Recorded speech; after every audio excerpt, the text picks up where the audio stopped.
সড়ক দুর্ঘটনায় প্রাণ হারালেন চিত্রনায়িকা পরীমনির প্রথম স্বামী ইসমাইল হোসেন।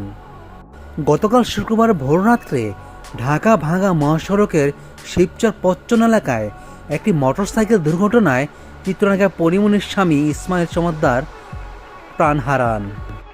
ইসমাইল হোসেন ছিলেন চিত্রনায়িকা পরীমনির প্রথম স্বামী।